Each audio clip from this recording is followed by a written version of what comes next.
Students, हमारा topic चल रहा था विपणन प्रबंध के कार्य। विपणन प्रबंध के कार्यों में आज 8वां पॉइंट ब्रांडिंग।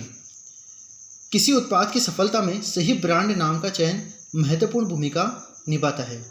देखिए, जब उत्पादक किसी वस्तु का उत्पादन करते हैं तो उत्पादन के बाद बाजार में विक्रय करते समय उन्हें अपने उत्पाद को कोई नाम देना होता है। वस्तुओं को नाम देना ही ब्रांडिंग कहलाता है। बाजार में वस्तुओं को प्रसिद्ध करने में ब्रांडिंग महत्वपूर्ण भूमिका निभाती है। हम ब्रांडिंग के उदाहरण से समझते हैं। देखो, जैसे मोबाइल एक वस्तु है। अब प्रत्येक कंपनी अपने यहाँ निर्मित मोबाइल को नाम से बेचती है, जैसे वीवो का मोबाइल, ओप्पो का मोबाइल इत्यादि। विपणन के लिए एक महत्वपूर्ण निर्णय यह लिया जाता है कि क्या उत्पाद को इसके वर्ग विशेष के नाम से बेचा जाए अथवा इनकी बिक्री ब्रांड के नाम से की जाए। देखिए, वस्तु उत्पादित कंपनी को यह निर्णय लेना होता है कि वो उत्पादित वस्तु को नाम दे या उसे वर्ग विशेष के नाम से ही बेचे। जैसे पंखे बनाने वाली कंपनी पोलर का अपने यहाँ निर्मित पंखों को पोलर पंखे के नाम से बेचना, पेन बनाने वाली रोटोमेक कंपनी का पेन को रोटोमेक पेन के नाम से बेचना। ब्रांड का नाम उत्पाद को अन्य उत्पादों से भिन्न बनाता है, जिससे उत्पाद के लिए उपभोक्ता का लगाव पैदा होता है तथा इससे विक्रय संवर्धन में सहायता मिलती है। देखिए, वस्तु को ब्रांड नाम देने से उपभोक्ता एक ही वस्तु का अलग अलग कंपनियों द्वारा उत्पादन होने से वे तुलना कर सकते हैं। इससे उपभोक्ताओं को दूसरी कंपनी का विकल्प मिलता है। वस्तु का ब्रांड नाम वस्तु की बिक्री बढ़ाने में भी सहायक होता है। विपणन प्रबंध के कार्यों में 9वां पॉइंट है ग्राहक समर्थन सेवाएं। ग्राहक समर्थन सेवाएं ग्राहकों द्वारा बार बार क्रय करने एवं उत्पाद के ब्रांड के प्रति स्वामी भक्ति विकसित करने के लिए अधिक प्रभावी सिद्ध होती हैं। देखिए, ग्राहक समर्थन सेवाओं से तात्पर्य विक्रय के बाद विक्रेता द्वारा अपने ग्राहकों को दी गई सेवाओं से है। जब एक बार ग्राहक वस्तु खरीद लेता है तब विक्रेता अपने ग्राहकों को विक्रयोपरांत सेवाएं देता है, जिससे वही ग्राहक बार बार उस वस्तु को खरीदता है। विपणन प्रबंध का एक महत्वपूर्ण कार्य ग्राहक समर्थन सेवाओं का विकास करना है, जैसे बिक्री के बाद की सेवा, ग्राहकों की शिकायत दूर करना एवं समायोजनों को देखना, साख सेवाएं, रख रखाव सेवाएं, तकनीकी सेवाएं प्रदान करना एवं उपभोक्ता सूचनाएं देना।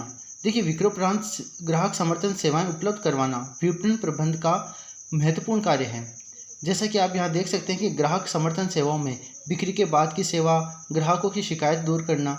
देखिए, ग्राहकों की शिकायत दूर करने से तात्पर्य है कि आजकल प्रत्येक कंपनी कस्टमर केयर की सुविधा उपलब्ध करवाती है। टोल फ्री नंबर पर उपभोक्ता कॉल करके वस्तु से संबंधित शिकायत कर सकता है और अपनी समस्या का समाधान कर सकता है। उसके बाद है समायोजनों को देखना। समायोजन से तात्पर्य एडजस्टमेंट से है।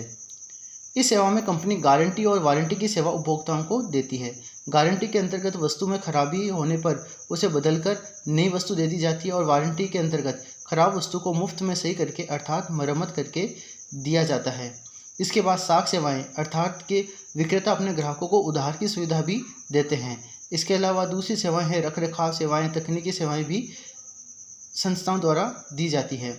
विक्रेता अपने ग्राहकों को वस्तु से संबंधित जानकारी प्रदान करने संबंधी भी सेवाएं प्रदान करते हैं। ये सभी उपभोक्ताओं को अधिकतम संतुष्टि प्रदान करती है, जो आज के समय में विपणन की सफलता की कुंजी है। देखिए, ग्राहक समर्थन सेवाओं से उपभोक्ता अधिक संतुष्ट होता है। वस्तु के विक्रय को बढ़ाने के लिए ग्राहक समर्थन सेवाएं प्रदान करना जरूरी होता है। विपणन प्रबंध के कार्यों में नेक्स्ट है उत्पाद का मूल्य निर्धारण। किसी वस्तु की मांग का उसके मूल्य से सीधा संबंध है। सामान्यतः यदि मूल्य कम है तो उत्पाद की मांग अधिक होगी। इसके विपरीत मूल्य के अधिक होने पर मांग कम हो जाती है। देखिए, किसी भी वस्तु की मांग को उस वस्तु की कीमत प्रभावित करती है। यदि वस्तु का मूल्य कम होता है तो वस्तु की मांग अधिक होती है और जब वस्तु का मूल्य अधिक होगा तो मांग कम होगी। उत्पाद का मूल्य वह राशि है जिसका भुगतान उत्पाद को प्राप्त करने के लिए ग्राहक को करना होता है। देखिए, वस्तु का मूल्य यानी कि कीमत वह राशि है जिसका भुगतान ग्राहक वस्तु को खरीदने के लिए करता है।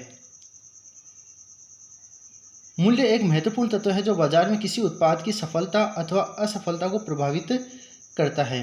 देखिए, बाजार में वस्तु की सफलता और असफलता को उस वस्तु की कीमत प्रभावित करती है, क्योंकि वस्तु की कीमत ज़्यादा होने पर उस वस्तु को कम ही लोग खरीदते हैं। विपणनकर्ताओं को मूल्य निर्धारक तत्वों का ठीक से विश्लेषण करना होता है। देखिए, वस्तु के उत्पादन के बाद वस्तु का मूल्य निर्धारण करते समय मूल्य निर्धारक तत्वों का ठीक से अध्ययन करना चाहिए। कुछ मूल्य निर्धारक तत्व हैं लागत, कर नीति, वस्तु की मांग इत्यादि। विपणन प्रबंध के कार्यों में नेक्स्ट है विक्रय। इस कार्य के अंतर्गत विपणन विभाग माल के स्वामित्व का हस्तांतरण करता है या करने का अनुबंध करता है। देखिए, इस कार्य के अंतर्गत विक्रेता वस्तु का हस्तांतरण क्रेता को कर देता है। यदि विक्रेता भविष्य में वस्तु का हस्तांतरण करने का वचन देता है तो यह विक्रय अनुबंध कहलाता है। इस हेतु माल का मूल्य तथा विक्रय शर्तों को निर्धारित करना, मूल्य सूचियों का प्रकाशन करना, विक्रयकर्ताओं को नियुक्त करना आदि इसी विभाग के कार्य हैं। देखिए, वस्तुओं को विक्रय करने के लिए विक्रय विभाग कई कार्य करता है, जैसे वस्तु के मूल्य का निर्धारण करता है, विक्रय की शर्तों को निर्धारित करता है। देखिए, विक्रय की कुछ शर्तें हो सकती है, जैसे भुगतान नगद किया जाएगा या भविष्य में किया जाएगा, डिस्काउंट अर्थात बट्टा दिया जाएगा या नहीं दिया जाएगा, यदि दिया जाएगा तो कितना, इत्यादि विक्रय संबंधी शर्तें निर्धारित करनी होती है। उसके बाद मूल्य सूचियों का प्रकाशन किया जाता है, विक्रयकर्ताओं को नियुक्त किया जाता है। विक्रयकर्ताओं का मतलब उत्पादक अपनी वस्तु को बेचने के लिए बाजार में मध्यस्थों की नियुक्ति करते हैं, जिससे कि वस्तु को बेचना आसान हो जाए। विपणन प्रबंध के कार्यों में नेक्स्ट है परिवहन। परिवहन का अर्थ है माल को एक स्थान से दूसरे स्थान तक पहुंचाना। विभिन्न उत्पादकों से माल एकत्र करने तथा अनेक ग्राहकों को यथासमय माल उपलब्ध कराने के लिए परिवहन की व्यवस्था करनी पड़ती है। देखिए, माल या वस्तु को एक स्थान से दूसरे स्थान पर पहुंचाने के लिए परिवहन सेवाओं का उपयोग किया जाता है। उत्पादक से माल को थोक विक्रेता और फुटकर विक्रेता तक समय पर पहुंचाने के लिए परिवहन की व्यवस्था की जाती है। यह एक महत्वपूर्ण कार्य है, क्योंकि परिवहन सेवाओं के माध्यम से ही वस्तुओं को उचित स्थान पर पहुंचाया जा सकता है। विपणन विभाग जल, थल, नभ मार्गों से परिवहन की व्यवस्था कर इस कार्य को संपन्न करता है। देखिए, विपणन विभाग परिवहन के तीनों मार्ग जल, थल और आकाश मार्ग द्वारा वस्तुओं को अलग अलग स्थानों पर पहुंचाने का कार्य करते हैं। माल के परिवहन के लिए बीमा करवाने का कार्य भी यही विभाग करता है। देखिए, जब माल मार्ग में होता है तो जोखिम की संभावना भी रहती है, इसके लिए विपणन विभाग बीमा करवाने का कार्य भी करता है। विपणन प्रबंध के कार्यों में नेक्स्ट है संग्रहण।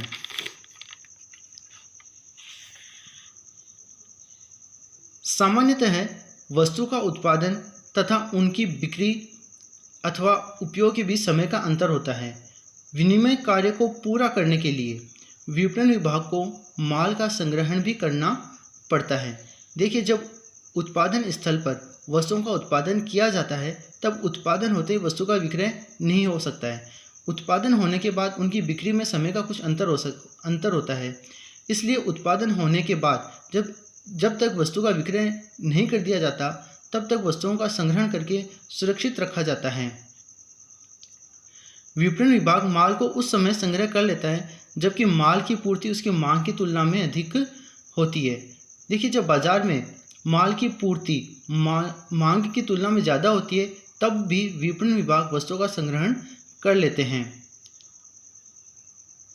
कुछ वस्तुएं एक विशेष मौसम में ही पैदा होती हैं, जैसे आलू, सेब, गेहूं आदि। इनका भी संग्रहण करना पड़ता है ताकि मौसम समाप्त होने के बाद भी इनकी आपूर्ति बनाए रखी जा सके। देखिए, कुछ कृषि उत्पादित वस्तुएं जैसे आलू, सेब, गेहूं किसी विशेष मौसम में ही तैयार होते हैं, लेकिन इनका उपयोग पूरे वर्ष किया जाता है। इसलिए ऐसी वस्तुओं का भी संग्रहण किया जाता है ताकि जब इन वस्तुओं का मौसम नहीं हो तो भी इनकी पूर्ति आसानी से हो सके। संग्रहण कार्य से माल की मांग एवं पूर्ति में संतुलन स्थापित किया जा सकता है। देखिए, संग्रहण कार्य मांग और पूर्ति में संतुलन बनाए रखने में भी सहायक होता है।